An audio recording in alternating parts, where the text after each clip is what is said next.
Tu contestando, quizás, quizás, quizás.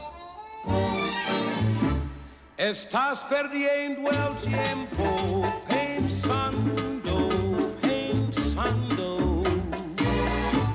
Por lo que más tú quieras, hasta cuándo, hasta cuándo. Y así pasan los días y yo desesperado y tú contestando, quizás, quizás, quizás.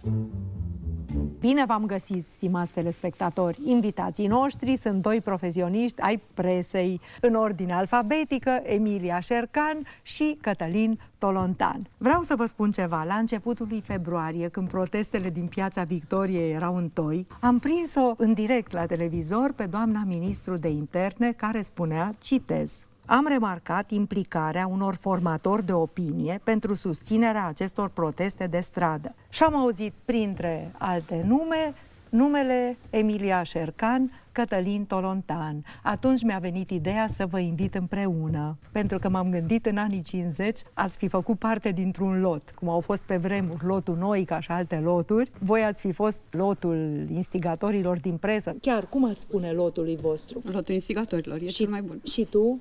Da, lotul instigator. Vă mărturisesc că n-am mai avut doi invitați decât Stena Popescu și Tamara Buciuceanu. Așa că e un compliment. Oricum este peste complimentul ministrului de interne. Veți fi niște comici vestiți ai investigației. Va trebui să căutăm împreună aspectul comic al jurnalismului de investigație. Nu trebuie să mergeți foarte departe. Noi cel puțin gafăm, așa că eu recunosc acest lucru sigur. Bun, contez pe voi. Așa că în emisiunea asta veți fi Emilia și Tolo, invitați împreună, pentru că atunci, privind cu stupoare, cum se spun niște nume de formatori de opinie, de ce acele nume și nu altele, care au fost criteriile de selecție? Nu știu, eu m-am simțit pus pe acea listă fără bilet. Călătoream pe ea, deci nu aveam voie să fiu acolo. E un compliment faptul că am fost acolo. Dar te-ai simțit flatat? Sau cum te-ai simțit? M-am simțit nepotrivit pus acolo, pentru că eu sunt un reporter, nu sunt un formator de opinie. E prea mult pentru mine. Acum, modestia asta nu e vorba de modestie. Și oricum Emilia. O să vă întorc orice element pozitiv pe care să-l rostiți în emisiune. Îl declin către Emilia. Vă completați foarte bine. Oamenii despre care scriem n-ar spune același lucru ca dumneavoastră. Nu? Cred că ar avea obiecții serioase aici și întemeiate. Da. Și cred că ne-ar considera așa un fel de coșmar. Mic coșmar pentru ei. Sunt sigură. Vom dezvolta. Bun. Deci sunteți invitați la masa profesioniștilor. Vă rog să vă simțiți ca acasă și să vă considerați coautorii acestei ediții. Suntem invitați să muncim, adică. Exact. Aceasta este persecuția, exact. Persecuția maximală. Dar apropo de pe gratis, pregătindu-mă pentru emisiune, m-am tot uitat pe internet. La un moment dat la Emilia am văzut că ai avut 8.500 de euro pe lună când ai lucrat la un trust privat. Da, am avut această sumă de bani. Nu se poate! Ba da. Eu am avut chiar mai mult de atât. În perioada de glorie a presei și a ziarului la care am lucrat. Au fost perioade în care s-a câștigat. E foarte greu de realizat în presă un venit lunar constant. Deci dacă discutăm pe lună, nu facem decât să aproximăm. Dar au existat perioade în care, într-ador, s-a câștigat bine. Bravo, și mai e ceva. Da? În acea perioadă nu am fost un simplu reporter, pentru că probabil lumea va fi siderată în momentul în care va afla o asemenea sumă. Nu eram un reporter, conduceam un departament de investigație și aveam vreo 36 mei, de oameni. Suntem invidioși. Vă aflați într-o televiziune publică, unde sumele astea apar roz și vă spun felicitări. Măcar voi nu investigați degeaba. Da, plus că au existat reacții critice la adresa veniturilor mele, cel puțin, justificate, dar au existat și oameni care s-au întrebat, un jurnalist care conduce o publicație sau chiar un jurnalist de investigație, este musai să câștige mai puțin decât o vedetă TV? Decât un prezentator de știri? Era pur și simplu o întrebare, o altă perspectivă. Dar puteai să pui întrebarea decât un fotbalist, să zicem, care câștigă milioane? Inclusiv aceste întrebări. Da, inclusiv aceste întrebări. Nu era planificat asta. Iată ce era planificat. Știu că atunci când un ziarist se angajează sau vrea să se angajeze, ziarul îi cere propunere de subiecte. Vă rog pe fiecare să-mi faceți o propunere de subiect. 40% dintre compatrioții noștri trăiesc la limita sărăciei și a excluziunii sociale. Este o statistică a ONU care a venit aici mirat în România că nu facem nimic. Tema sărăciei o atașezi mai degrabă de dreapta sau de stânga ca preocupare? Nu mă atașez politic. Tema este ce e cu noi de nu ne gândim la cei 40% dintre oameni care sunt săraci. Asta e tema. Nu că avem. Nu ne gândim? Nu ne gândim. Și tema ta, Emilia? Tema mea ar fi să dăm o șansă copiilor la educație, astfel încât să aibă un viitor, să iasă din sărăcie. Cele două se leagă foarte bine. Sărăcia și educația. Iar aici m-aș lega de formarea profesională, pentru că sunt foarte multe firme private în România care dau diplome de specialiști în anticorupție, dau diplome de specialiști în contabilitate, în tot felul de meserii pentru care îți trebuie în mod normal o pregătire îndelungată. Iar aceste companii, în final, dau un soi de diplome care echivalează cu un examen de licență. Da, o să mă ascultându-te, Emilia, că mi-e ușor să realizez defectele altuia decât pe cele ale mele, că vei avea și telespectatorii vor avea obsesiile noastre repetate o oră întreagă. Domeniile, personajele și reflexele lor în fiecare moment. Toată grija schitului. Eu v-aș propune altceva. Publicul vă știe de la televizor, poate v-au prins pe Emilia cu ocazia plagiatelor spectaculoase pe care le-a, care e verbul potrivit? Expus atenției. Pe Cătălin cu cazuri la fel, Hexifarma, mai spunem niște scandaluri sunt uriașe. Sunt multe, Gala Bute, Monica Riții, dacă e să discutăm în termen de scalpuri.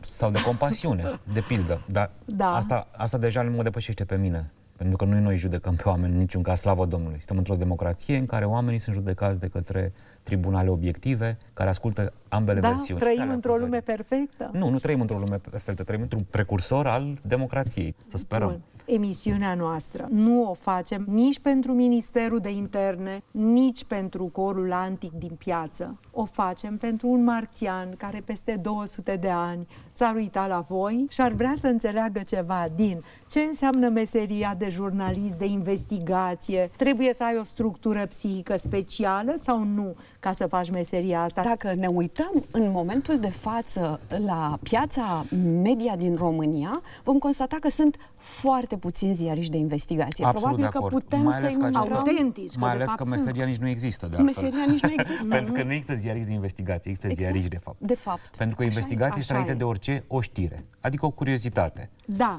dar nu orice ziarist poate face investigație. Ba da, deci orice e totuși jurnalist un poate culoar. face investigație dacă e suficient de încăpățânat. Există zodii și zodii. Unii se autoculpabilizează, suferă, se chinuie. Nu avem voie să spunem, Emilia, că avem momentele noastre în care ezităm, în care regretăm. Ba nu, da, dimpotrivă.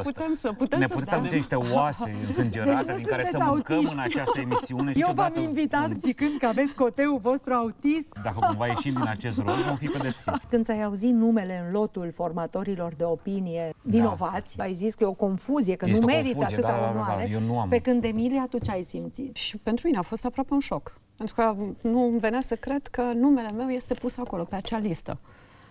Nu mi-am dat seama și nici acum nu și am pot văzut să găsesc. că ai dat după aceea un comunicat în care spuneai probabil singura explicație că nu e corect că ești numit acolo pentru că ai procese cu Ministerul de Interne și cu Poliția Română? Și cu Ministerul de Interne. Așa.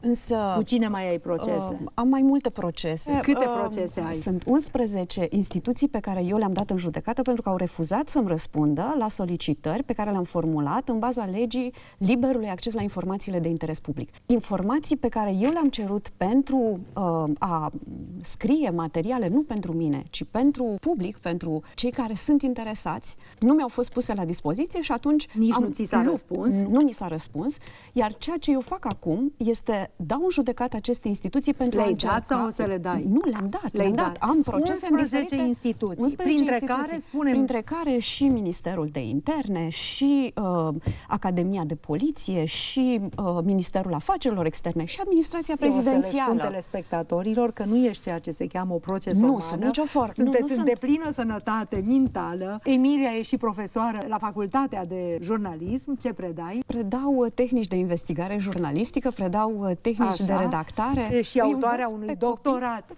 tipărit despre cenzura în presa comunistă. DICOT ai pe listă? Pe lista proceselor? Uite, poți să iau un DICOT de la noi pe lista proceselor ca să completăm... Nu ți-au răspuns? Nu, ne-au dat ei în judecată. Un procuror din DICOT care a fost în DNA. Ne-au dat în judecată, da. Și Cătălin Tolontan iarăși celor care nu știu, să le spunem că e redactor șef la Gazeta Sporturilor, deci pare om serios, nu numai jurnalist de investigație. Că facem și lucruri serioase, cu adevărat. Amândoi, totuși, sunteți Încercăm oameni să facem și lucruri serioase. pe picioarele lor. Dacă ar fi să deschidem un capitol bio despre voi doi pentru oamenii care nu știu de unde ați apărut, cum ar fi acela? Emilia, din ce zona a României provii? Sunt din Vatra Dornei, am început să fac moldoveancă. Bucovineancă, aș spune eu, sau ca să mulțumesc pe toată lumea, sunt moldoveancă din Bucovina sau sunt bucovineancă din Moldova. Tata lucra în fabrica de cherestea a orașului, mama la fel. Muncitori? Și câți copii erați? Suntem 4 frați, eu sunt cea mai mică, am 2 frați și o soră. Au făcut studii superioare, apropo de educație și de obsesia ta, sau e singura din familie care a făcut? Sunt singura din familie care a făcut, pentru că la vremea la care frații mei erau ceva mai, în fine, mari decât mine, problema s-a pus în meseria brățară de aur. Și atunci au urmat niște școli profesionale, ceea ce... Și au niște meserii, nu? Au niște meserii, da. Și locuiați într-o casă cu curte sau într-un bloc muncitoresc? Bloc. Blocul fabricii construite, blocurile construite pe vremea... Eu aveam 7 luni când m-am mutat în acest bloc, în care am trăit până în momentul în care m-am mutat în București, adică acum 17 ani. Bunicul din partea mamei a murit când eu eram foarte mică, bunicii din partea tatălui au murit când iarăși eram foarte mică, așa că nu mi-am trăit copilăria la bunici, am trăit copilăria în curtea blocului, în spatele blocului. În spatele blocului, ca într-un film rusesc al anilor 80. Da? Erai un copil frumos, deștept, ai avut vreun an în care n-ai luat premiul întâi? Ba da, s-a întâmplat lucrul ăsta, în clasa a 3-a. Ba da. Ai luat premiul întâi vreodată? Din păcate, da. Când? Vorbesc cu un decrețel. Noi am fost crescuți într-o competitivitate îngrozitoare pentru noi. Părul de aici este de la mama, adică mă întrăgea, mama fiind profesoară de istorie, deci nu este faptul că nu m-am tuns venind la emisiunea ta, ci faptul că mi-a rămas după 40 ceva de ani. Noi am fost crescuți într-o lume în care, când am dat la facultate și am picat la drept, eram 40 pe loc. Și am picat de 2 ori la drept. Slavă Domnului. La sfârșitul anilor 80. Deci dacă nu picai la drept, astăzi ce erai? Scriau procuror? Cred că drumul este drumul clasic. Deci ai fi fost procuror. Întâi procuror, după aceea judecător, dacă reușeam, probabil. Dar era foarte greu, dovadă că n-am intrat. E un semn că n-am intrat. N-am fost suficient de bun. Și tata cu ce se ocupa? Tata era polițist de frontieră după denumirea de astăzi. Și ce grad avea? Locotenent colonel, cred că la Revoluție, când a și fost dat afară. Deci ești de colonel. 91, când a intrat regele în țară. Și a fost întors din drum. Ca guvernul de atunci să născocească o versiune pentru că ar fi intrat ilegal, ceea ce era evident absurd, că nu putea intra regele Mihai ilegal în România. A fost întors din drum de pe autostradă, din drum spre Curtea de Argeș. Și tatăl tău ce rol avea în toată povestea? Era șeful din momentul respectiv al poliției de frontieră și l-a lăsat să intre. Și au fost dați afară câțiva oameni, da, printre care și tatăl meu, care s-au opus ca oamenii să fie pedepsiți. Cred că 50. Deci a fost un tânăr pensionar, militar, da, pentru după aceea s-a mai angajat? Nu, pentru a-și crește nepoții. A fost versiunea ideală. Ai copii? E un băiat și sora mea care... Câți ani are băiatul tău? 19 ani. Să străiască. Dacă aș face o investigație seacă, așa ca pentru, nu știu pentru ce serviciu, am spune starea civilă căsătorit, da, cu un copil, și la Emilia necăsătorită, fără copii. În câți metri pătrați domiciliezi astăzi? Mulți metri pătrați. Cam câți? 250. Și tu, Emilia? 50 de metri pătrați. Și la declarația de avere, ca să simplificăm întrebările oamenilor care vă privesc, la tine cam ce-ar fi? La mine ce să fie? O datorie foarte mare la bancă pentru încă 20 de ani, ca să-mi achit un credit pentru cei 50 de metri pătrați. Și tu? Eu stau mult mai bine decât Emilia. Tu o să-ți plătești? Ce înseamnă să fii jurnalist sportiv totuși de aproape 30 de ani, ca să spun așa. Soția cu ce se ocupă? Lucrează la o filială din România a unei corporații. Deci ești însurat cu o corporatistă, ești un bogătaș al democrației noastre incipiente. Exact, un profitor. Și de aceea ai propus tema sărăcie. Da, este un model populist. Prinde. Goș caviar. Chiar ești goș sau droat?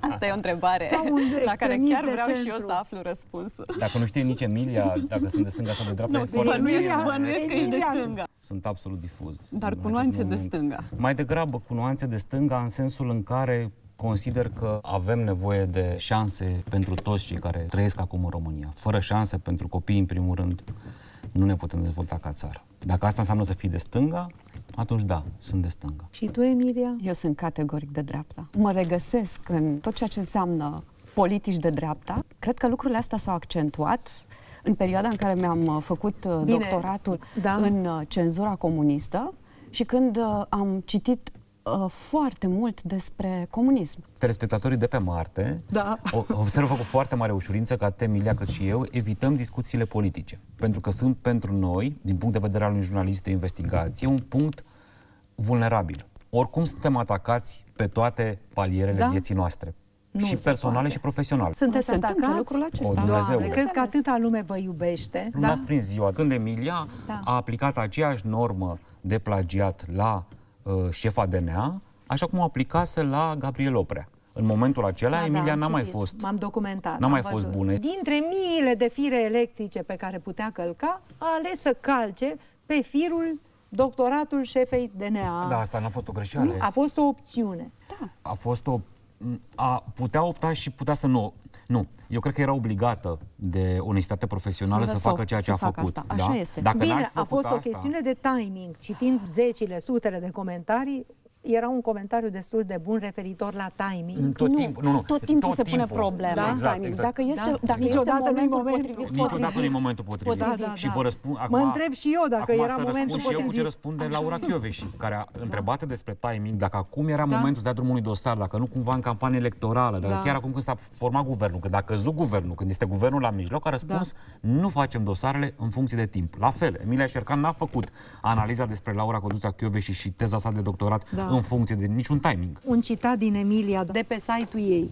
De la femeia curajoasă care scria despre mafia plagiatelor, m-am trezit că sunt unealta infractorilor care duc un război personal cu șefa DNA. Nu știam că un ziarist trebuie să dea socoteală sau să se justifice pentru subiectele pe care le abordează. Suntem obligați să ne alegem orice subiecte. În primul rând este vorba de propria conștiință. Nu candidez la titlul Miss Popularitate. Nu-mi doresc să fiu populară sau nu este un scop. Să te opui tentației de a fi popular este principala provocare a jurnalistului de astăzi și probabil că a jurnalistului de peste 100 de ani, dacă această profesie va rezista. Dar pentru mulți, Emilia a devenit foarte populară și au luat-o în brațe chiar oameni pe care poate ea îi detestă cu ocazia asta. Pentru că, vrând nevrând, a servit gustul și bucuria și antipatia unora care poate nu-i sunt prieteni. La fel de mult am servit gustului și simpatiei și mai știu eu în momentul în care am scris despre Gabriel Oprea.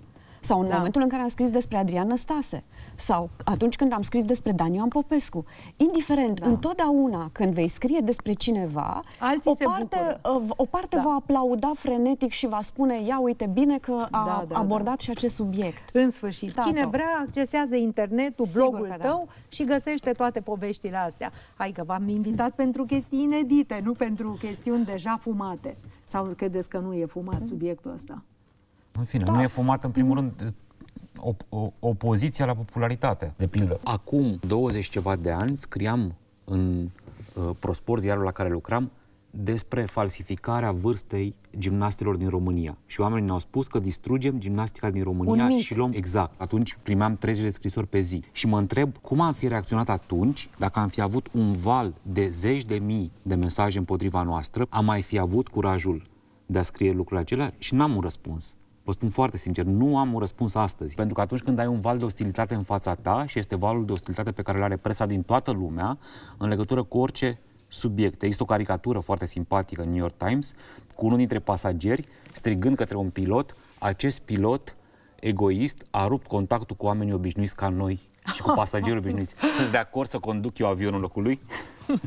Și totuși aveți un val de simpatie, am citit atâtea comentarii în care vi se spune doar atât: vă admir, vă iubesc, bine faceți, dați înainte. Avem valul de simpatie luni, când oamenii au sentimentul că sunt confirmați, și valul de antipatie marți, atunci când au sentimentul enervant că sunt infirmați. Ce mișcă valul ăsta de simpatie și antipatie a lumii? Faptul că România este o lume extrem de polarizată. Noi nu mai avem acum un numitor comun, nu mai avem o bază pe care să construim. Iată, avem un motiv pentru care să facem meseria asta. Regula cea mai sfântă a acestei meserii este să fii baza pe care să poată avea loc o conversație națională civilizată. Dacă reușești să fii asta, atunci îți faci meseria. Când Papa Francisc numea presa o potențială formă de terorism, el a explicat prin faptul că vă pierdeți încetul cu încetul. An după an, principiile fondatoare, ajungeți pe internet să faceți lucruri care sunt total împotriva profesiei voastre.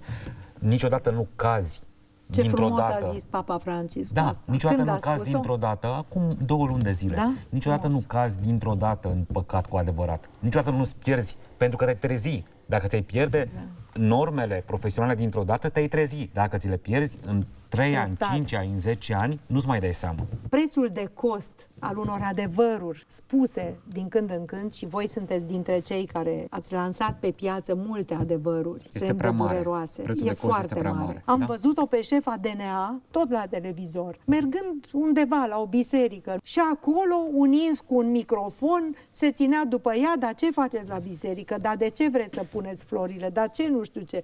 Adică indecența, vulgaritatea îngrozitoare a lumii în care trăim datorează foarte mult presei. Libertatea de exprimare are un preț ridicat în toate țările lumii.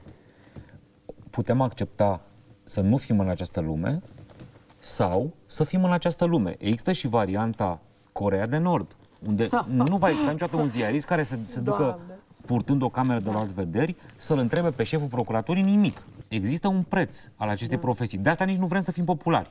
Noi vrem să fim, dacă e posibil, antipatizați, iar informațiile noastre să ajungă la oameni. Scoateți lume în piață, în schimb. Slavă Domnului, lumea are discernământul de a nu ieși din casă și nici de a nu intra în casă Da, dacă dar la noi... Ministerul de Interne ați fă- lăsat o impresie. Știți cum s-a spus? Că noi și am scos Da. din casă și în privința noastră, celor de la Gazeta Sportului, am și băgat în casă din cauza gafei cu Muzeul de Geologie care avea radiații la Mamut și în Pifniță. A fost o eroare profesională pe care o regretăm, pe care am recunoscut-o, pe care am rectificat-o. Prin dar pe noastră care vom înțelege trăi. blogul tău, echipa ta, Da, totul este... care nu are legătură cu Gazeta persoana Sportului. întâi plurală. Da, este redacția de la Gazeta Sporturilor care, în mod paradoxal, spre uimirea și a colegilor din Da? presa Se internațională, ocupă și de investigații. Se ocupă de aceste investigații. Ne-am apucat de asta după colectiv pentru că un oamenii hobby. au avut încredere în noi. Avem o mică echipă la Gazeta Sporturilor, însă este absolut inacceptabil faptul că noi nu avem presă de investigație. De fapt, ce vor oamenii? Oamenii vor senzațional, oamenii vor adevăr, oamenii vor scandal. Ce vor oamenii după voi? Accidentul cerebral potențial nu l-am avut în momentul în care Traian Băsescu, ministrul de interne, Elena Udrea ne-au amenințat chiar, ci în momentul în care am aflat că timpul mediu de citire al articolelor noastre de pe blog este de 15 secunde. Groaznic. Groaznic. Și atunci am făcut așa, am pus vechi bumbi tipografici în deschiderea articolelor și audiența a crescut, pentru că o parte a oamenilor nu citește decât Bumbii. începutul. Sinteza materialelor. Da? Ai descoperit America. După 100 de ani de presă Să știi clasică. că pe lângă bumbi mai există și casete. Exact. Dar să nu ne autodepreciem inutil. Pentru că, de pildă, un ziar norvegian a reușit să facă următorul lucru. Nu mai lasă pe oameni să comenteze decât dacă ei citesc tot articolul. Există tehnologii care verifică asta, pentru că observa că se întâmplă în Norvegia exact ce se întâmplă în România. Da? Oamenii citesc titlul și se apucă să comenteze ca și cum ar fi citit întreg articolul. Până și norvegieni. Până și norvegieni, exact. Dar Norvegienii crezi? nu mai sunt ce erau odată. Ce părere ai de ce a spus Trump? Ziariștii să-și deconspire sursa. Este Un jurnalist american spunea odată că sursele sunt camera de panică a democrației și ultimul refugiu al conștiințelor. Omul acela amenințat, frustrat, speriat, vine la presă și vorbește numai dacă noi îi păstrăm până la sfârșitul vieții confidențialitatea. Pentru că el își riscă profesia, își riscă destinul, de multe ori își riscă și libertatea, pentru că vorbește cu noi și nu cu procurorii dintr-un anume motiv. Din ce motiv? Asta voiam să te Din întreb. foarte multe motive. Dar indiferent care sunt aceste motive și nu toate sunt nobile, uneori vorbește din invidie, alteori vorbește pur și simplu din răutate. De multe ori vorbește însă din solidaritate și din furia că nu poate promova el sau altcineva. În România se vorbește astăzi și împotriva privilegiilor pe care observă că le are altcineva în aceeași companie sau în aceeași instituție cu el. Dar indiferent care ar fi motivul, noi oricum nu scriem pentru surse. Sursele, ca să fie sigure, vin întâi la Tolontan și îți vând pontul. Și voi începeți cercetarea. Nu vând, că nu cumpărăm niciodată, nu dăm niciodată Bine, bani vând pontul. pentru informații, pentru că atunci am deformat noi realitatea. După cum ne-am enervat ori de câte ori cineva a propus în Parlament, de exemplu, să ni se dea bani pentru banii recuperați de către statul statul român datorită investigațiilor. Este o aiureală pentru că nu suntem vânători de scalpuri. Doar atât, oamenii trebuie să fie convinși de buna credință a unui gest. Cine vrea să ne eroizeze, greșește. Dar și cine vrea să vă minimalizeze, în sensul că orice gest al vostru e manipulat de undeva și servește niște interese. Și chiar, ce spate aveți voi? Toată lumea ne întreabă lucrul ăsta. De fiecare dată când mergem undeva și vorbim, ei au impresia că vorbesc fie cu SRI-ul, fie cu DNA-ul, fie cu SIE, de la zi la zi. V-au propus vreodată serviciile secrete să vă coopteze? Mie nu. Nici mie. Nu? Niciodată. Pe colegii mei au vrut să-i recruteze în echipa și de nu s-au lăsat recrutați sau sunt sub acoperire? Nu, bineînțeles că nu s-au lăsat recrutați. Eu cred că Emiliei i s-ar potrivi Mossadul și ție ți s-ar potrivi o aripă a SRI-ului autohton. Neoșist, dar modernizat. Exact. O aripă despre care nu știe nici una din celelalte aripi și sunt derutați cu toții din ce aripă facem noi parte. Haideți să ne întoarcem un pic la Vatra Dornei. Da.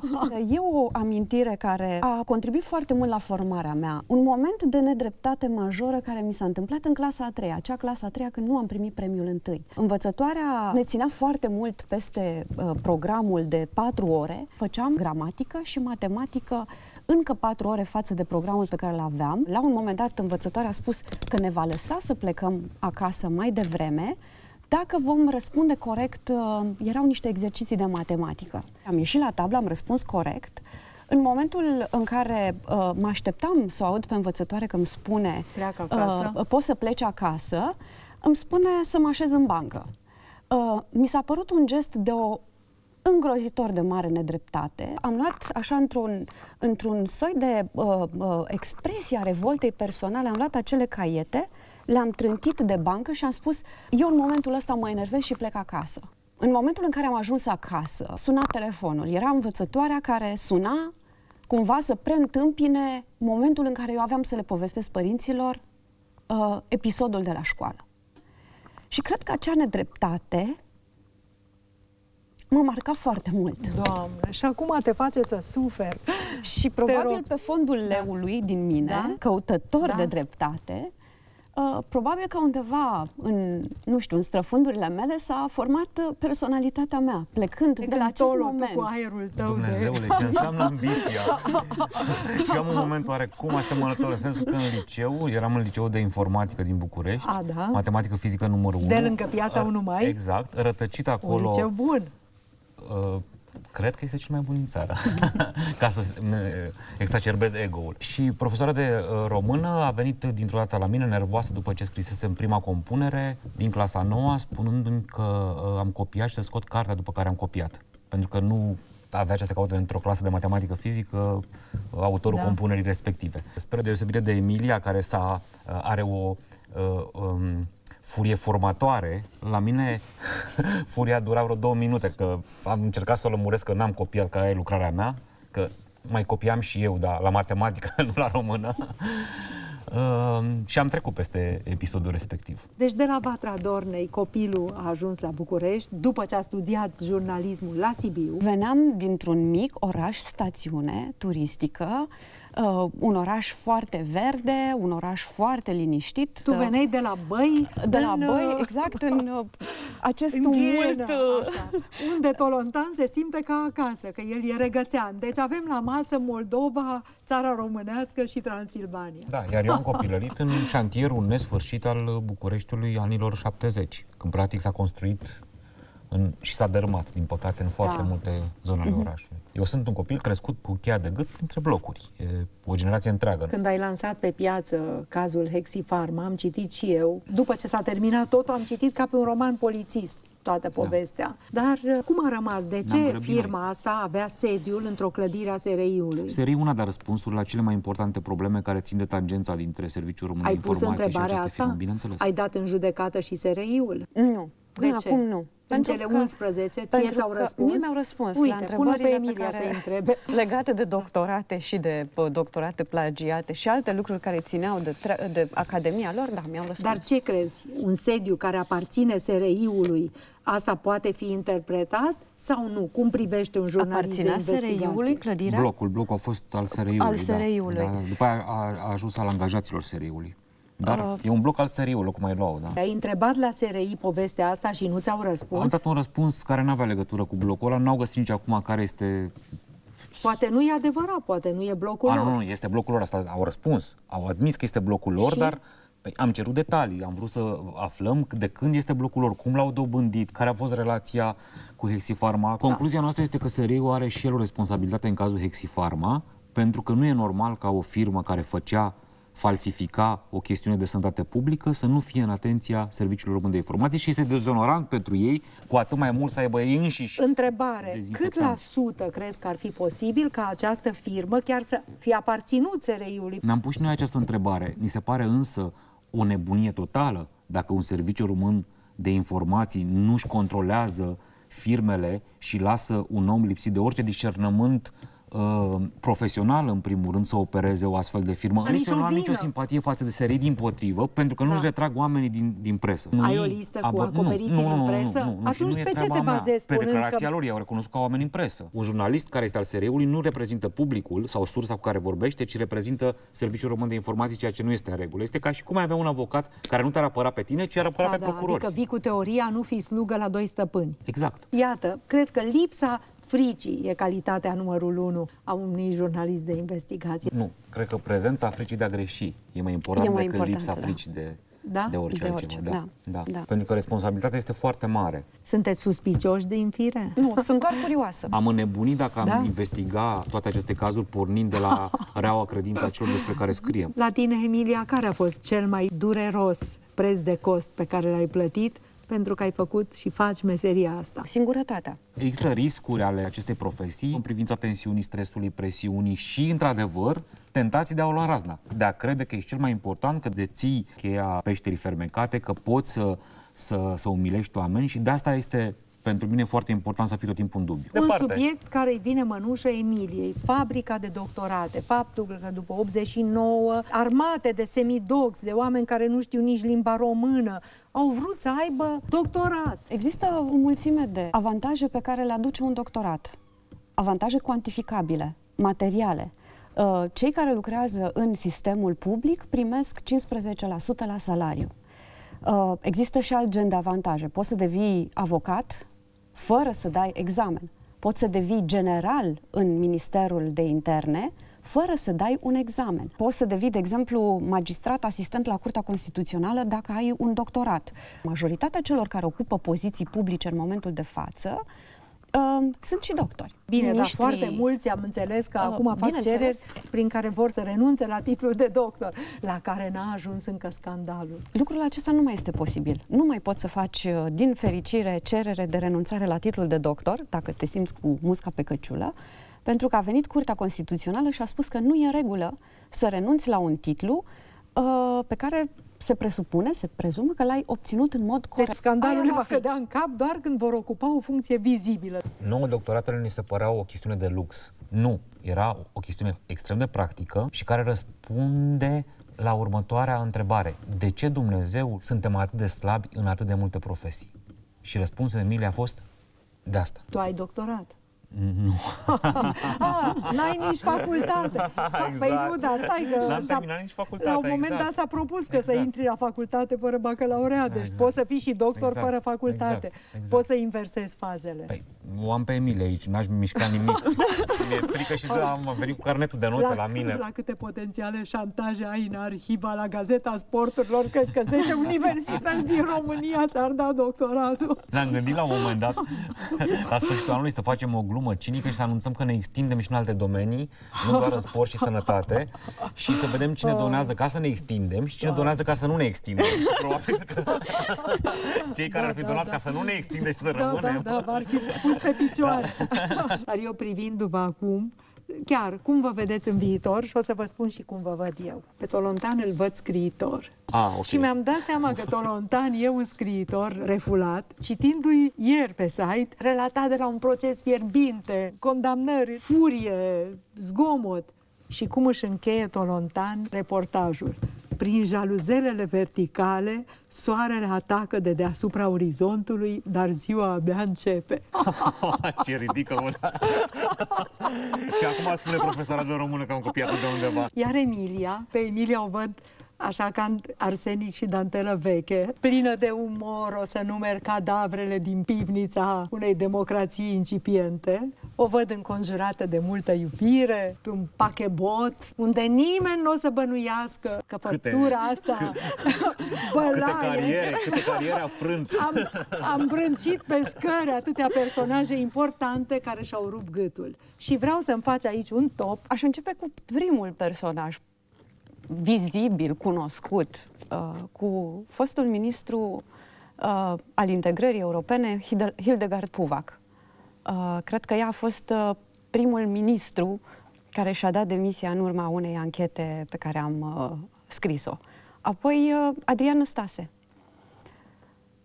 Mătușa Tamara, o anchetă la care am lucrat împreună cu aproape toată echipa de investigație și cu colegii de la Reporteri Speciali de la evenimentul zilei și care în 2 luni și jumătate după ce am început dezvăluirile și-a pierdut și funcția de președinte de partid și funcția de președinte de cameră al Camerei Deputaților și iar DNA-ul începuse să-l ancheteze.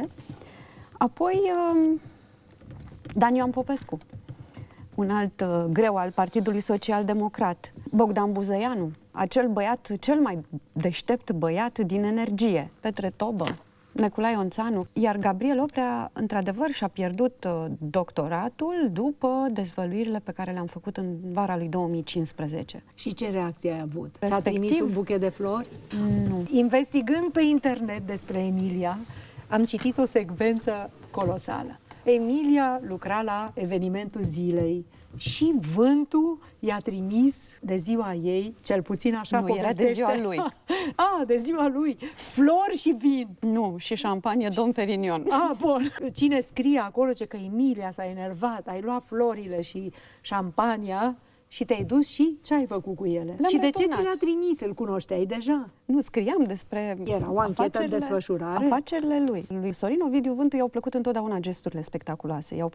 I-a plăcut întotdeauna să impresioneze, să epateze. Și cred că acesta este motivul pentru care de ziua lui mi-a trimis un coș uriaș cu flori și 6 sticle de Dom Perignon. Iar eu am considerat nu că 6 sticle de Dom Perignon și un mic cartonaș pe care scria: sper să ciocniți să vă îmbătați toată redacția. Da, să ciocniți un pahar de șampanie cu ocazia zilei mele. Și ce ai făcut? Le-am suit într-o mașină și le-am returnat. Unde? La vila lui, celebra lui vilă de pe strada Paris. Le-a luat un portar. Ar fi aproape imposibil de imagina așa ceva astăzi. Păi nimeni nu mai trimite 6 sticle de Dom Perignon, că e criză. Nu o chestie care ține nici de ei și nici de noi, ci ține de fapt de justiție. Pentru că miza astăzi a unor dezvăluiri poate fi mult mai periculoasă pentru cel despre care scrii decât acum 10 ani. Atunci Sorin Ovidiu Vântu își permitea să se joace. Era un joc. Astăzi nu mai este un joc, pentru că după foarte multe exemple, după sute de exemple de oameni puternici care au picat, lor le este cu adevărat teamă. Nu de noi, noi suntem doar mesagerii. Ție ți-a trimis de ceea ce cineva se întâmplă. ceva vreodată? Nu. Primiți un document compromițător despre cineva pe care îl iubești. Da, ni s-a întâmplat. Ce faci? Îi dai drumul sau îl pui la păstrare? Sau uiți de el, îl distrugi? Mi-e greu în momentul de față să mă gândesc ce aș face, pentru că probabil ar trebui să, nu știu, am nevoie de mai multe circumstanțele, nu știu. Cel mai bun prieten al meu din liceu de 30 ceva de ani a lucrat la Realitatea TV o vreme. Și numele lui apărea în dosarul Galabute despre care ne-am ocupat noi, ca unul dintre cei zecile de oameni care primiseră mail-uri de la oamenii Irene Udrea.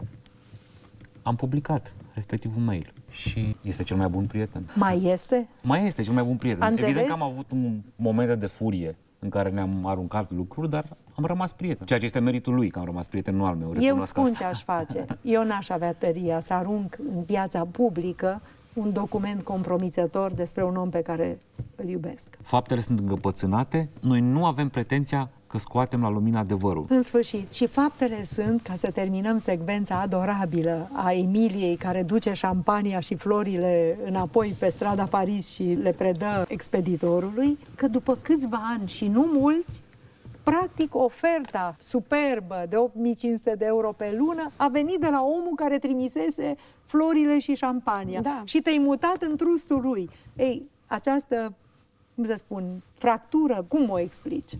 Este marele compromis pe care eu l-am făcut. Dar este un compromis de imagine, de fapt, pentru că Da, nu e și-a un compromis compromis. meseria. Nu mi-am compromis meseria, Cred că așa se este. explică prin norma meseriei. Pentru că dacă faci meseria asta, o poți face indiferent cine este patron. Pentru că, să fim serioși, nu-ți poți alege patronul în toate situațiile din această lume. Nici o clipă n-am crezut că vezi în asta un compromis. Am Da, crezut da, că a fost vezi un compromis. challenge, am Nu, crezut nu, că nu, vezi nu, o a chestie fost de un performanță compromis. profesională. Nu, a fost un compromis pe care eu l-am făcut Și la am momentul crezut că o vezi ca pe respectiv. o treaptă pe care ai Nu, putut să o urci sunt- în profesie. Bun, e adevărat că m-am gândit că e posibil ca lucrurile astea să vină, dar din punct de vedere moral, acel lucru a fost un mare compromis. pe care Bine, l-am dar făcut. vorba lui Tolo, Și încă dacă ceva, stăm să ne gândim dacă- cine e la capătul firului, înseamnă să nu mai lucrezi nicăieri. E adevărat. Sau să nu-ți mai cumperi nicio haină. Emil Hurezeanu, pe care îl iubesc din multe puncte de vedere, spunea foarte bine: ne vom uita și la banii cu care vin elvețienii cu trusturile de presă și vom descoperi un capăt al naziștilor care traversau pe bani Europa la sfârșitul războiului, dacă mergem după aceste criterii. Exact. Bine, nu pledezi prin asta să-ți pui talentul și inteligența și profesionalismul în slujba Dar în slujba oricărui cui? Nu, în slujba mogul. publicului rămâne. Nu, dar nu este în slujba mogulului. În slujba Emilia a lucrat publicului. pentru aceiași oameni care citesc astăzi și cu lucrarea dar vântul. până în clipa în care patronul poate să-ți spună stop, pas. Iar tu poți accepta sau nu Iar acest în lucru? momentul în care mie, de exemplu, la Realitatea TV mi-au fost blocate câteva anchete, am plecat. Și cine ți le-a blocat? Cine mi le-a blocat? Cei care conduceau la momentul respectiv postul. Mi-am dat demisie. Ți-ai dat Și demisia. eu am plecat prin demisie. nu Și am când plecat. ți-ai dat demisia, te-ai trezit un om fără job. M-am trezit un om fără job și dacă stau și mă gândesc bine, am rămas un om fără job în presă. Pentru că n-ai mai vrut tu să intri într-o galeră. Da și nu. Câți ani ai stat fără slujbă? Din 2009, din vara lui 2009 până în toamna lui 2012, în octombrie 2012, când m-am angajat la universitate. Și în ăștia 3 ani în care ai fost fără slujbă, ai primit oferte, te suna lumea, vino, dă-ne, fă-ne. Nu, dar era și un moment foarte prost pentru presă, pentru că era perioada crizei financiare, când foarte multe publicații s-au închis, când au dispărut titluri, Pe de o cred că parte, 10 pe sau de altă sute parte- de ziariști s-au reorientat și și-au găsit altceva de făcut. Pe de altă parte am remarcat că oameni talentați, dacă ajung fără slujbă, nimeni nu-i solicită, nimeni nu trage de ei, nu credeți că e o boală a presei românești asta? Poate și a societății. Și a Ce societății. companie își mai asumă astăzi că anumiți oameni sunt atât de valoroși încât merită să tragă de ei sau să-i crească? E foarte puțin probabil să întâmple asta. Dar asta în străinătate nu se întâmplă. Exact. Nu, asta este o măsură a mediocrității societății noastre și a lipsei de dezvoltare. Suntem o societate subdezvoltată, inclusiv prin faptul că ni se pare că ne putem dispensa de orice om, oricând, ceea ce nu este deloc adevărat. Deci ai ajuns la cel mai important subiect, corectitudinea selecției valorilor în lumea românească. Nu mai sunt criterii. Astăzi ajunge să fii într-o poziție, cum să spun, unde poți să ai pâinea și cuțitul și urmează un șir de angajări de nepoți, nepoate și n-ar fi nimic. Dar Putem să să fie facem o pauză? școliți. Eu nu mai pot, sincer. Emilia, bea niște apă. Emilia! Ce vreau să spun este că n-ar trebui să fiu în emisiune. Auzi, Doamne vrei tu o ultimă ferește. pastilă? Ce v-am rugat înainte? Nu pot, adică Dar ce s-a în întâmplat? momentul ăsta mă simt o mare impostoare. Nu știu ce te-a apucat. Conștientizezi de la ce ai trigger-ul? Sigur. De la De ce? la ce? Dracu să mă pretind eu că sunt o profesionistă a presei din moment și eu am făcut marele compromis cu vântul. Eu l-am investigat pe vântul. Cred că s-ar amuza vântul teribil. Mă simt un nesimțit, înseamnă că dacă nu mă simt deloc rău că lucrez la Voiculescu. Scuză-mă, pe bune. Ce să-mi iau Doamne. un Xanax? Înainte de a începe filmarea, ce am spus? Îți aduce aminte? Să nu ne ridicăm. Deci, eu v-am rugat frumos atât, orice ar fi, să nu plecați de pe scaune. E diferența între o conștiință și o impasibilitate. Emilia nu a suportat emoțional întrebarea legată de mutarea la realitatea. O vede ca pe un compromis, suferă și acum, la atâția ani după, pe tema asta. Înțeleg cum gândește Emilia. Nu înseamnă că sunt de acord cu ea, dar înțeleg exact tulburarea Eu ei. zic că e o chestie mazochistă. Toți Ea suntem care a mazochiști. avut atâtea victorii să plângă pentru că a făcut un compromis la vântul și care nici nu-i compromis, s-a dus la o televiziune unde i s-au blocat niște anchete și a plecat. S-ar fi compromis dacă, odată nepublicată investigația, ar fi continuat să rămână și să lucreze selectată fiind de alții. Pentru că o lege fundamentală a meseriei acesteia spune că nimeni nu face selecția în afara redacției. Eu, plecând la un moment dat de la un ziar la altul, m-am dus la redacția Dilemei ca să-l întreb pe Radu Cosașu, ca un tânăr admirator al său, acum 20 de ani se întâmpla asta, dacă, prin faptul că cineva nu publică o anchetă, e un motiv suficient pentru a pleca de la ziarul respectiv. Și răspunsul, până unde merge compromisul, l-am întrebat pe Radu Cosașu. Nu mă cunoștea, a intrat un tânăr pe scările redacției Dilema și mi-a răspuns așa: compromisul merge până acolo unde nu te compromiți. Răspunsul este că am plecat. Ai plecat. Da, am plecat. Ai simțit că te compromiți. Da. Deci, jurnaliștii de investigație nu sunt autiști, cum credeam noi. Ei sunt niște făpturi sensibile, care suferă, care se consumă, pentru că un jurnalist fioros de investigație care plânge pentru că acum câțiva ani a făcut o opțiune de care îi pare rău, e ceva de necrezut. Este normal. Jurnaliștii nu sunt niște roboți. Dacă nu ai această patimă și aceste emoții, nu te-a pus să faci această meserie. Pentru că trebuie să fii nebun să vrei să faci o meserie în care să crezi că numai tu ești primul din lumea asta care afli o știre. Trebuie să te mâne ceva în interiorul tău foarte, foarte profund și extrem de furtunos. Nu, ideea este că Emilia a retrăit durerea, a izbucnit în plâns și a plecat. Și nu o să tai la montaj asta pentru o dată. Tu ai tăia-o? Eu? Da. Aș difuza tot. Mâine aș da știre, aș da-o pe surse mâine. Emilia Șercan, criză de conștiință în studioul TVR. Oamenii s-au adunaseră zeci de oameni acolo. Așa aș face. O strecor mâine, doar un pic. Noi râdem. Tu o confirmă sau nu? Nu pot să rog un operator să o filmeze pe Emilia, dar o să le spun telespectatorilor că o aud cum plânge la 2 pași în culise și nu vrea să se întoarcă pe scaun. E nevoie de o reacție de la Sorinu Ovidiu Vântu. Cred că din pușcărie. Dacă l-am sunat, s-ar distra copios că un om are o remușcare în privința unei relații cu el, deși eu cred că el nu i-a cerut Emiliei Șercan niciodată absolut nimic și nu i-a cerut să-și încalce niciodată profesia. Deci, Emilia plânge la 3 metri de noi, Tolantan a rezistat pe baricade. Și se simte extrem de nesimțit, de vreme ce și el are un patron care este în închisoare, dar nu se simte vinovat pentru asta. Și, din păcate, întrebarea este următoarea. Câți dintre patronii de presă nu sunt în închisoare sau fugiți în străinătate? În cazul păi ăsta cred că e un criteriu.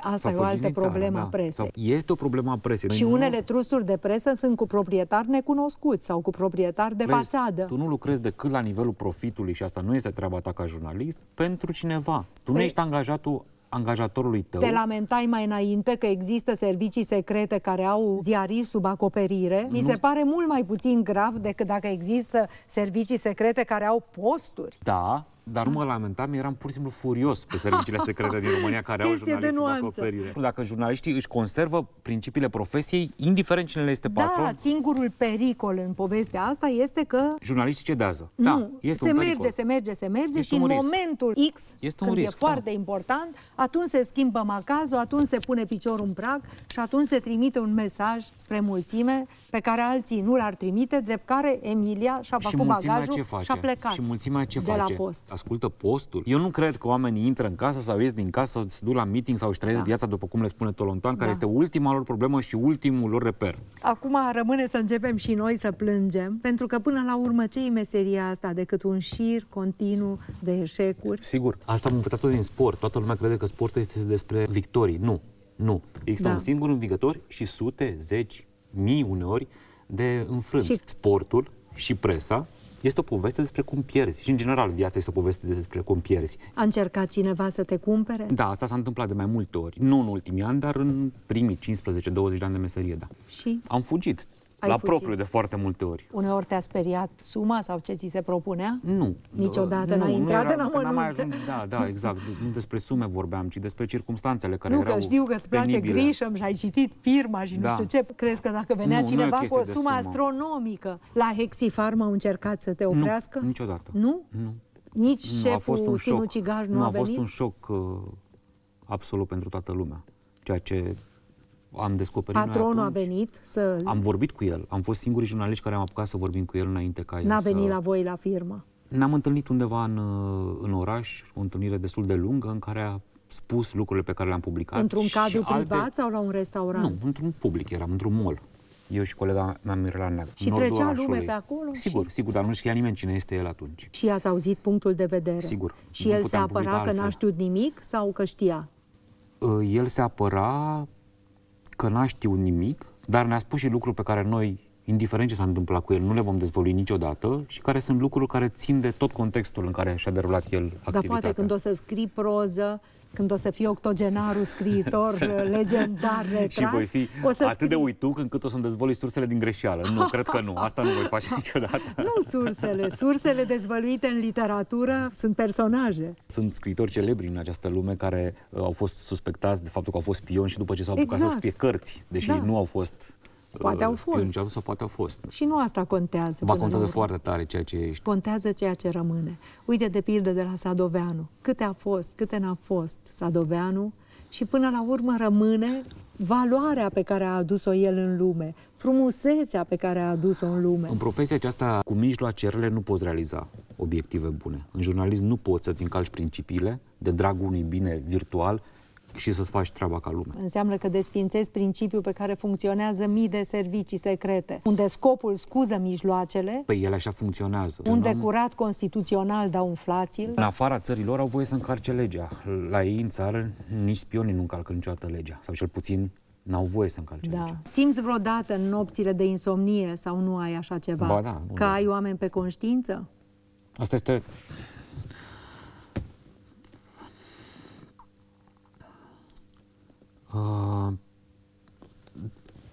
Da, am o mare problemă cu felul în care mă gândesc la oamenii care, într-un fel sau altul, au suferit după ceea ce am scris noi. Oamenii care au ajuns în închisoare, nu pentru că am scris noi, dar după ceea ce am scris noi.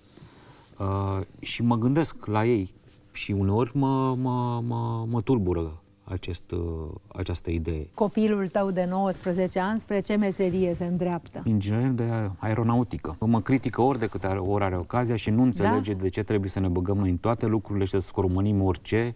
Și a fost primul meu critic după cazul colectiv, în momentul în care ne-am apucat să scriem despre spitale. Serios? Și eu cunosc atâția copii care te admiră și îți spun nu ca să te consolezi, dar ca să vezi, nimeni nu e profet în casa lui. Sigur. Deci băiatul tău vrea să se ridice la înălțimi, în nori, deasupra. Sper doar să construiască lucrurile care se ridică în nori. Evident că vrea să fie înainte de orice pilot. Mi se pare ce normal. copil vrea să stea deasupra unei planșe, astăzi deasupra unui display, în loc să fie acel om îmbrăcat în uniformă, înconjurat de toate fetele frumoase. Și să vadă lumea de sus. Alegerea lui este cu totul alta decât alegerea. De ce faci până la urmă totuși meseria asta destul de întunecată? Pe care până și copilul îți spune să nu o faci. Sau să fac și onorabil, nu așa, încercând să dezvălui tot felul de lucruri. N-am un răspuns inteligent de ce fac ceea ce fac. Ai putea trăi din sport liniștit? Ce trebuie să te încurci cu substanțele astea toxice? La care nici nu te pricepi întotdeauna, sau la radiație. Sunt sau nu crescute radiațiile? Sunt crescute. Autoritatea nucleară a descoperit în subsolul Muzeului de Geologie cel mai radioactiv depozit din București. Și ce ai greșit? Am greșit cu 100 de unități, deci a fost o greșeală foarte mare. Dar sunt radiații 100 de unități înseamnă enorm. Sunt radiații acolo, sunt mai mari decât trebuie să fie, dar eroarea noastră a fost uriașă. Bun. Pe tot capitolul ăsta de presă, ești de acord să punem un șir de breaking news halucinante, dar cu care, în seria enormă de păcăleli în care trăim... Să ne asociem tonului. Tonului de continuă păcăleală în care trăim, fără a realiza că, de fapt, ne furăm singur căciula. Da. De acord. Dacă ar fi să-mi numești 1-2 subiecte incorecte politic... Eu cred că România este, în acest moment, victima incompetenței mai degrabă decât victima corupției. Da, e grav. Cred că cel mai rău ne face necunoașterea și lipsa noastră de organizare, mai mult decât ne face necinstea și lipsa de integritate. Și toată întrebarea este ca la ou și găina. Cine a fost prima? Incompetența a generat corupția sau corupția a generat incompetența? Sentimentul meu este că totul este construit pe o necunoaștere și pe incompetență, peste care, evident, a venit și corupție. Crezi că în România de astăzi există personaje intangibile din punctul de vedere al justiției? Nu. Al unui jurnalist de investigații? Nu, al justiției s-a dovedit că deocamdată există. Al justiției din anul impar. Nu știm ce se va întâmpla în anul par. Dacă discutăm de termenii normali, justiția nu trebuie să se grăbească până la urmă. Eu nu cred că cineva se simte intangibil. De fapt, întrebarea este, se simte cineva intangibil? Nu dacă noi credem despre cineva că este intangibil. Eu cred că nimeni nu se simte astăzi intangibil în România și răspunsul Cred că e mai bun formulat așa, cea imaginată de noi. Și pe de o parte asta e bine, pe de altă parte nici să trăiești într-o lume în care fiecăruia să-i fie frică. De acord. De aceea, un alt lucru care este împotriva curentului este următorul. Eu nu cred că trebuie să iubim DNA. Eu nu cred că trebuie să susținem DNA.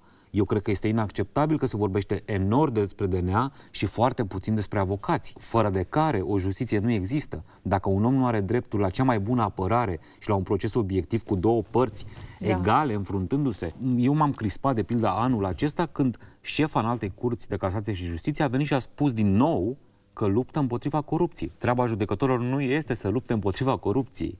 Treaba judecătorilor este să rămână ultimul apel, inclusiv al oamenilor care sunt suspectați de corupție. Așa cum am spus că suntem un precursor al democrației, suntem și un precursor al justiției. Justiția din România, acum 10 ani, stârnea hohote de râs sau chiar crize de nervi publicului din România. Astăzi nu mai stârnește asta nimănui. Nu putem spune niciodată că nu avansăm. Adică o să rămânem subdezvoltați și prin faptul că nu recunoaștem atunci când totuși avansăm în anumite domenii, indiferent care sunt acestea.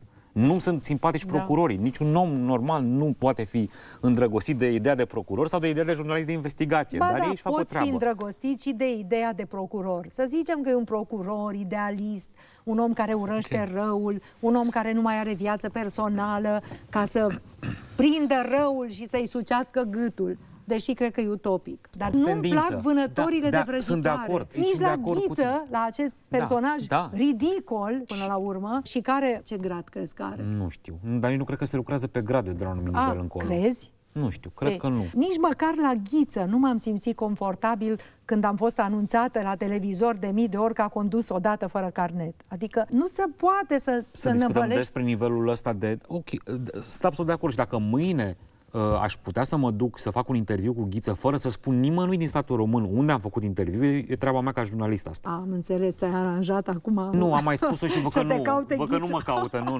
Probabil că nu mă caută. Probabil că încă are alte moduri de a spune lucrurile. Ei, eu nu m-aș duce. Să mă cheme Ghiță oriunde nu m-aș duce. Pentru că de ce te-ai duce, Cătălin Tolontan? Ce ai putea afla în plus de la Ghiță, care e ca un robot, care are aceleași texte pe care știi dinainte ce o să-ți spun? Nu, dar n-am prejudecat asta. Pentru că atunci m-aș opri din făcut meseria.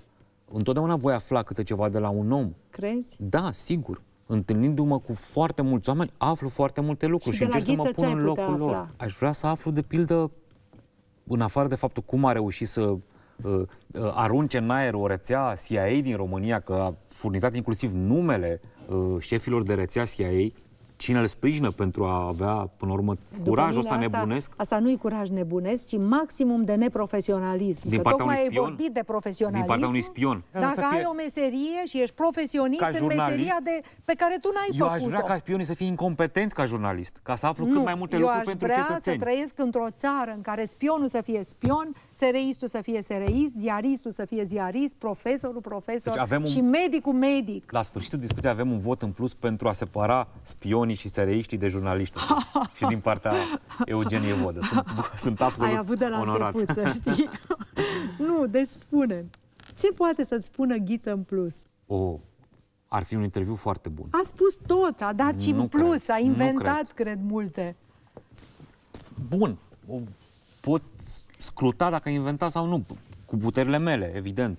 Ar fi un interviu foarte bun. Și ce? Să-și dea în gât tovarășii care au avut încredere în el, care i-au dat grad, care i-au dat firme, care i-au dat o televiziune și el a început să se simte mogul și om de presă. Dar cetățeanul trebuie să știe în ce lume trăiește, în ce țară trăiește, care sunt forțele care îi modelează viața. Cetățenii s-au uitat halucinați la un individ care a lăsat acele ghilimele emisiuni prost filmate, cu vocea aia de mormântare, sacadate. Cred că Precarul făcea parte din suspansul dezvăluirii. Doamne! Te privesc ca unul Emiliei care plânge în continuare în culise. Ce îi spune ca să o liniștim?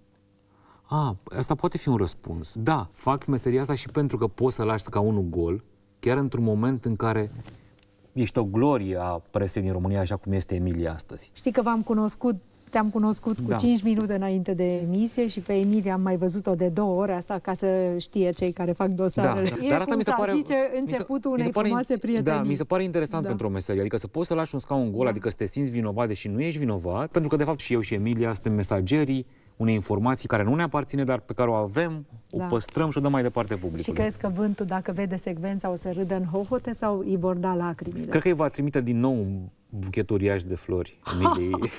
Fără 6 sticle de Dom Perignon, nu, cu tot cu sticle, da? Și o să vedem scena Emilia ducându-se la poarta închisorii ca să returneze pachetul. Facem haz de necaz. Nu. Până la urmă v-ați riscat sistemul nervos și sufletul, băgându-vă în niște chestii murdare, întunecate, dar care nouă, prin dispariția lor, ne fac viața mai suportabilă. Ne măriți cantitatea de oxigen, respirăm mai bine. Până la urmă, suntem o specie mânată înainte de curiozitate și de dorința de a face lucrurile bune, chiar dacă ele par antipatice celorlalți și păgubitoare ție. În sfârșit, și propun să terminăm balamucul ăsta fără breaking news, cu un moment de valoare pură, și anume vocea lui Sadoveanu recitând Țara pe deal. Zic așa, Emilia și cu mine o să investigăm dacă este vocea lui Sadoveanu.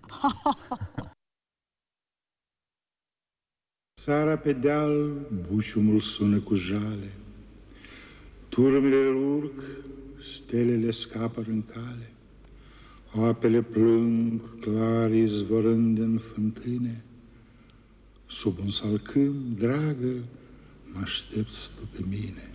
Luna pe cer trece așa sfântă și clară, ochii tăi mari caută în frunza cea rară, stelele nasc umezi pe bolta senină, pieptul de dor, fruntea de gânduri ți-e plină. Nourii curg, raza lor șiruri despică, streșine vechi, casele în lună ridică, scârție în vânt cumpana de la fântână, valea e în fum, fluiere murmură în stână. Și osteniți oameni cu coasa în spinare vin de la câmp, toaca răsună mai tare, clopotul vechi umple cu glasul lui Sara, sufletul meu arde în iubire ca para. Ah, în curând satul în valea muțește, ah, în curând pasul spre tine grăbește, lângă salcâm stavom noi noaptea întreagă, ore întregi, spuneți voi cât îmi ești dragă. Ne-om răzima capetele unul de altul și surâzând vom adormi sub înaltul vechiul salcâm. Astfel de noapte bogată, cine pe ea n-ar da viața lui toată?